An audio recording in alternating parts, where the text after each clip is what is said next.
नमस्कार दोस्तों, स्वागत है एक बार फिर से आपका हमारे यूट्यूब चैनल केमिस्ट्री मास्टर में। और मैं नरेंद्र मिश्रा उपस्थित हूँ आपको रसायन विज्ञान सिखाने के लिए। तो प्यारे बच्चों, पिछले वीडियो में मैंने पढ़ा था कि एल्किल हैलाइड का हमारा टॉपिक चल रहा है और उसमें मेथिल क्लोराइड के विषय में हम पढ़ रहे थे। पिछले वीडियो में पढ़ा था कि मेथिल क्लोराइड के बनाने की विधियां क्या होती है और इनसे कैसे मेथिल क्लोराइड प्राप्त कर सकते हैं। बच्चों, आज इस वीडियो में पढ़ेंगे कि जो मेथिल क्लोराइड होता है उसके रासायनिक गुणधर्म कौन कौन से और उनकी केमिकल रिएक्शंस कैसे होती हैं। तो आइए शुरू करेंगे हम सबसे पहले केमिकल रिएक्शन के बारे में और बात करते हैं हम रिएक्शन विद मेटल से। किससे? तो केमिकल प्रॉपर्टी जो है किसकी है? Chemical property CH3 single bond Cl methyl chloride की, या इसका आईयूपीएसी नाम क्लोरोमेथेन है और इसकी केमिकल प्रॉपर्टीज हम पढ़ेंगे। तो क्या होती है? सबसे पहली रिएक्शन है इसकी, फर्स्ट नंबर है रिएक्शन विद सोडियम मेटल।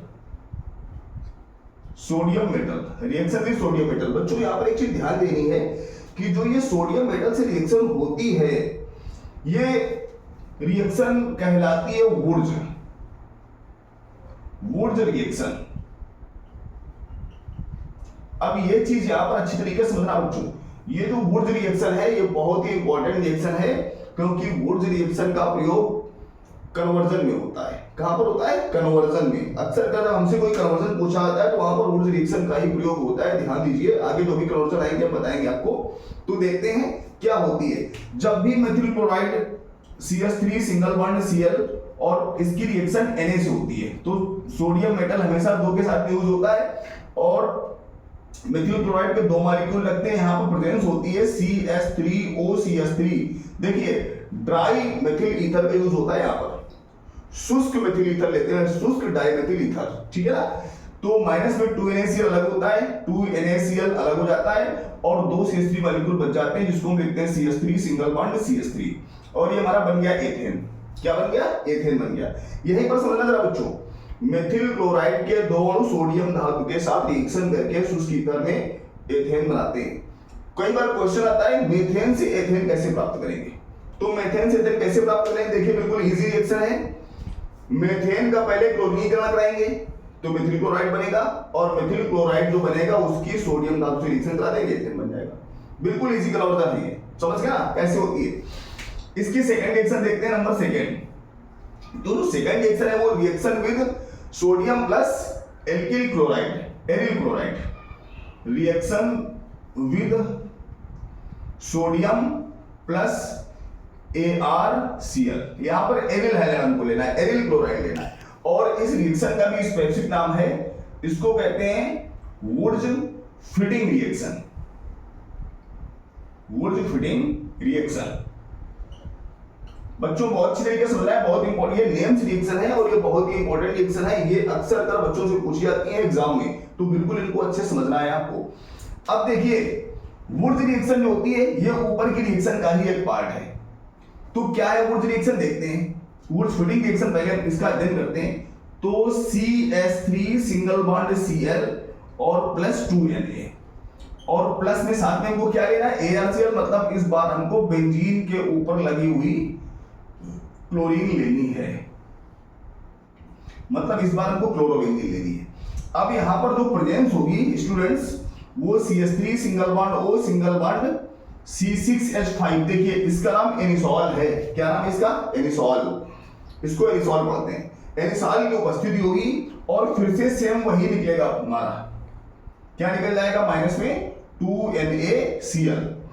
देखो, ऊपर भी हमारा 2NaCl निकला, तो यहां भी 2NaCl निकलेगा। अब बचा क्या हमारे पास? बचा हमारे पास बेंजीन और CH3। तो ये बेंजीन जो है वो CH3 से जुड़ जाती है और बन जाता है हमारा प्रोडक्ट। क्या बन जाता है? टॉलुइन। टॉलुइन बन गया। क्या बन गया? टॉलुइन। कई बार पूछा आता है कैसे प्राप्त करेंगे, कन्वर्जन में आता है बच्चों, कैसे प्राप्त करेंगे मेथिल क्लोराइड से टॉलुइन या क्लोरोबेंजीन से टॉलुइन। तो अगर टॉलुइन पूछा जा रहा है इससे या इससे, तो आप सीधा समझिए यहां पर वुर्ज फिटिंग रिएक्शन ही यूज होगी। जो थर्ड हमारा पार्ट है बच्चों इसका, नंबर थर्ड, वो है reaction with zinc. Reaction with zinc, zinc metal. ध्यान देना बच्चों, इस रिएक्शन को हम कहते हैं फ्रैकलैंड रिएक्शन।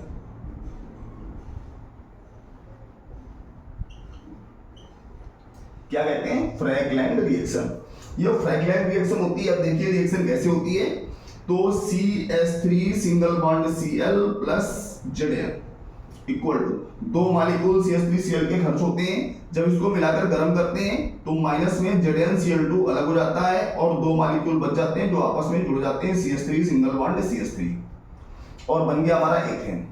तो आप इस रिएक्शन को भी करा सकते हैं, लेकिन फ्रैगलैंड रिएक्शन से वुर्ज रिएक्शन जो होती है वो ज्यादा आसानी से हो जाती है, इसलिए ज्यादातर कन्वर्जन में वुर्ज रिएक्शन कराई जाती है, फ्रैगलैंड रिएक्शन नहीं कराई जाती है।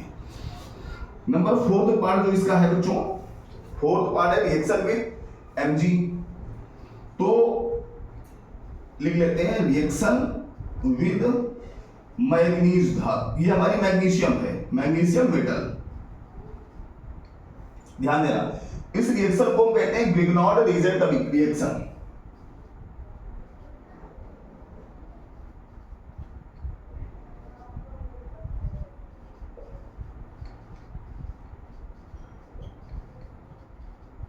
ग्रिग्नॉड रीजेंट रिएक्शन, ठीक है ना। ये ग्रिग्नॉड GRIGNORD ग्रिग्नॉड रीजेंट रिएक्शन होती है।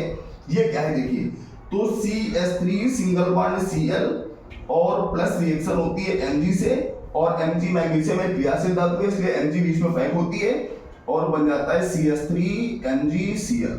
देखो Mg बीच में जाती है तो क्या बन जाता है CH3MgCl, CH3MgCl। समझ गए होंगे, बिल्कुल इजी रिएक्शन है और इसको मेथिल मैग्नीशियम क्लोराइड भी पढ़ते हैं और ग्रिग्नॉड रीजेंट भी पढ़ते हैं। तो बच्चों कैसे होती है रिएक्शन मेटल्स के साथ में, ये आपके समझ में आ रहा होगा, प्लीज इसको नोट कर लीजिए आप।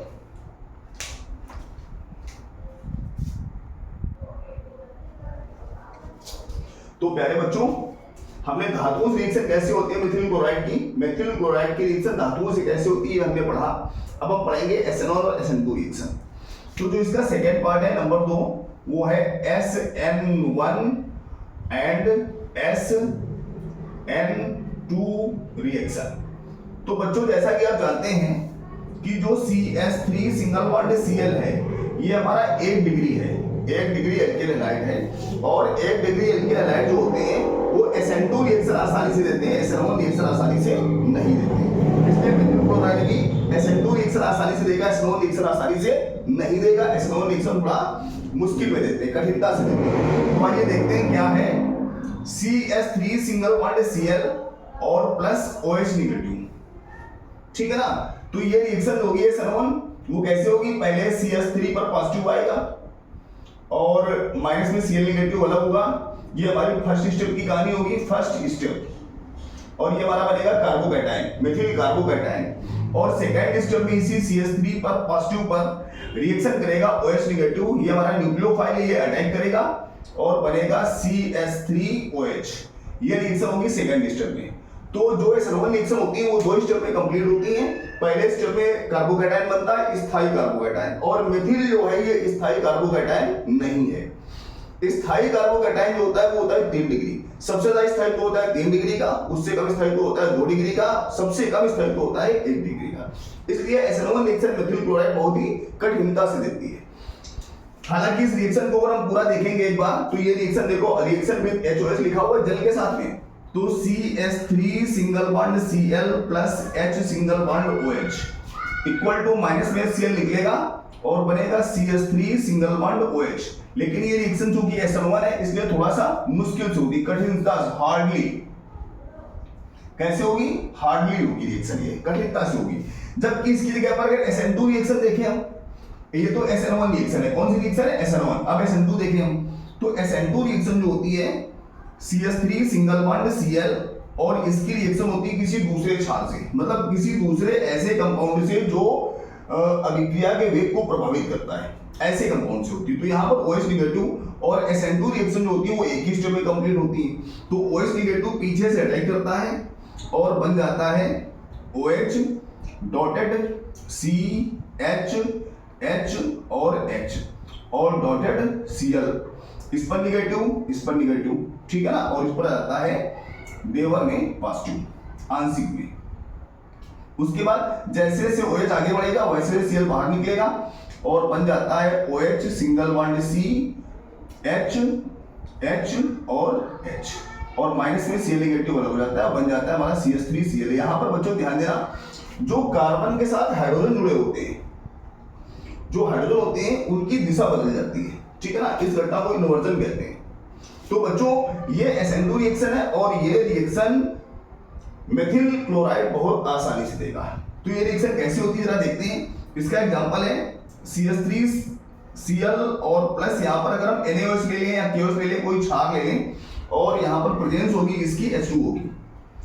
H2O को बस देखिए बच्चों, यहाँ पर जो SN1 SN2 उसमें प्रेजेंस का भी थोड़ा ख्याल रखना है, ठीक है ना। तो H2O की जलीय है, ये कैसा है, Na जलीय क्षार है। तो माइनस में NaCl निकल जाता है, यहाँ पर देखो Cl निकल रहा है ना, तो NaCl माइनस में निकल जाता है और बच जाता है CH3 सिंगल बॉन्ड OH। ये SN2 रिएक्शन है और ये रिएक्शन बहुत ही आसानी से इजीली कंप्लीट हो जाती है रिएक्शन, ठीक है ना। इसलिए मेथिल क्लोराइड SN2 रिएक्शन आसानी से देती है और SN1 रिएक्शन थोड़ा सा कठिनता से हार्डली देती है। प्लीज इसको नोट कर लीजिए आप लोग, उसके बाद आगे बढ़ते हैं।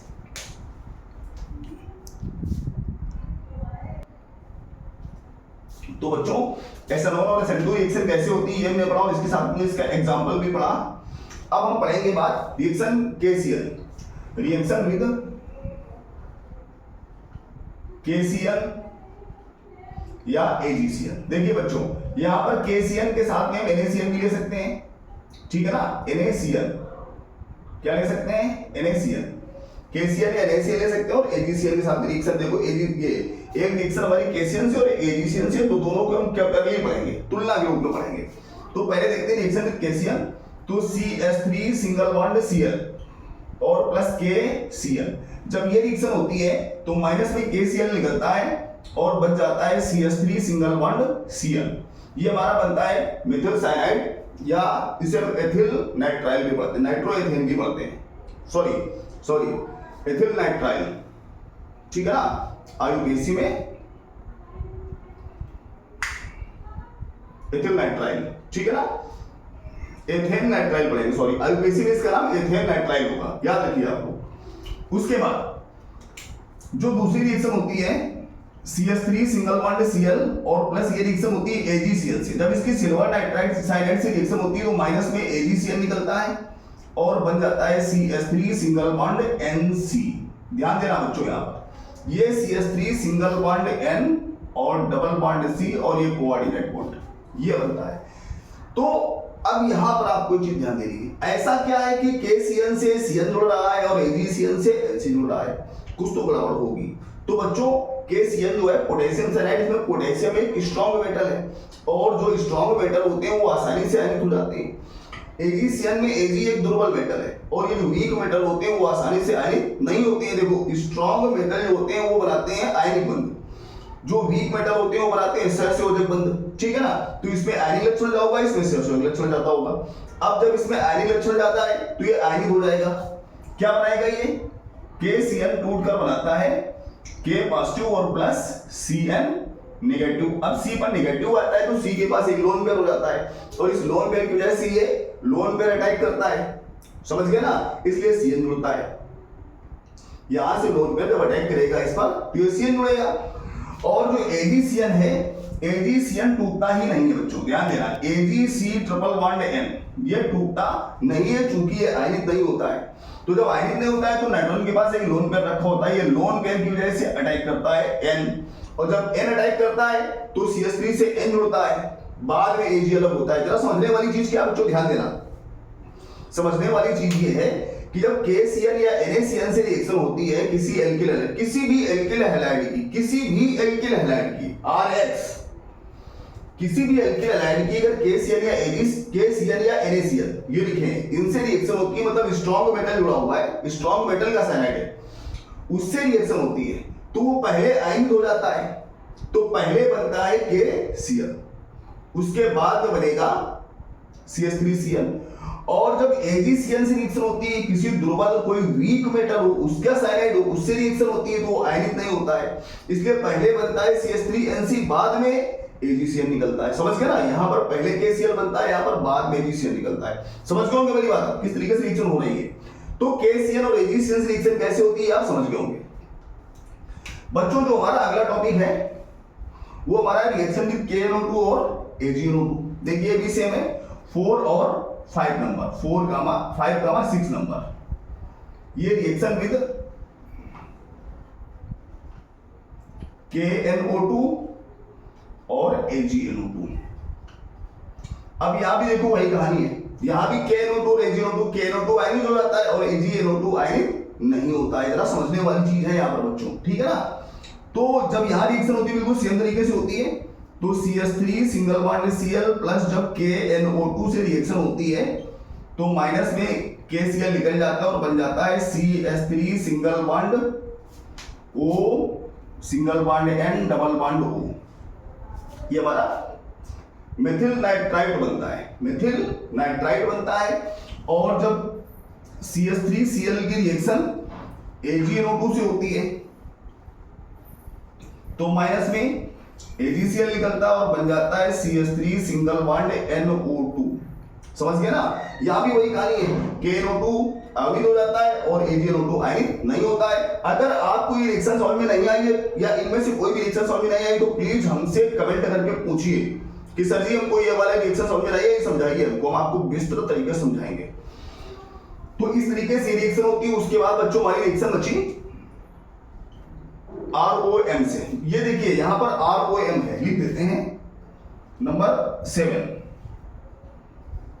Reaction with ROM। M का मतलब मेटल है, M का मतलब मेटल है, कोई भी धातु हो सकती है यहां पर। तो देखो जब CH3 सिंगल बॉन्ड Cl की रिएक्शन ROM की जगह पर हमने Na ले लिया, बच्चों अच्छे समझना, तो NaCl निकल जाएगा, माइनस में NaCl अलग हो गया और बच गया CH3 single bond O single bond R।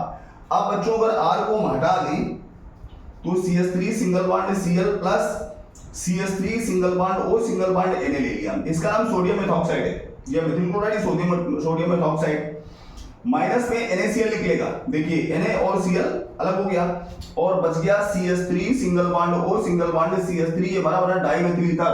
Dear students अच्छे ध्यान देना, इस रिएक्शन को पढ़ते हैं विलियमसन रिएक्शन और बहुत इंपॉर्टेंट रिएक्शन है ये विलियमसन रिएक्शन। बस यहाँ पर आपको CCl4 में रिएक्शन होती है, कार्बन टेट्राक्लोराइड में रिएक्शन होती है, उसकी उपस्थिति होती है, ठीक है ना। तो ये विलियमसन रिएक्शन है। कैसे होती है रिएक्शन प्लीज इसको नोट कर लीजिए, और अगर कहीं पर भी कोई टॉपिक आपको समझ में नहीं आया है तो हमसे कमेंट करके पूछिए। रिक्वेस्ट है आपसे प्लीज हमारे चैनल को लाइक करिए, सब्सक्राइब करिए और शेयर करिए प्लीज। तो डियर स्टूडेंट्स ये रिएक्शन आपने नोट कर ली होगी। अब हम बताना चाहेंगे आपको जो लास्ट रिएक्शन है डिहाइड्रोहैलोजिनेशन, ये रिएक्शन मेथिल क्लोराइड नहीं देता है, CH3Cl इस रिएक्शन को नहीं देता है क्योंकि इस रिएक्शन में बीटा, इसका दूसरा नाम क्या है, beta elimination reaction. Beta carbon से हाइड्रोजन निकलेगा और इसके बाद बीटा कार्बन नहीं है, इसलिए ये रिएक्शन मेथिल क्लोराइड नहीं देता है। तो हमारा मेथिल क्लोराइड का पूरा टॉपिक कंप्लीट हो गया है। डियर स्टूडेंट्स आपसे निवेदन है कि प्लीज आप लोग अच्छी तरीके से हमारे चैनल को वॉच करिए और सारे वीडियो देखिए, हम आपको एक एक टॉपिक अच्छे से समझाएंगे प्लीज। Thank you.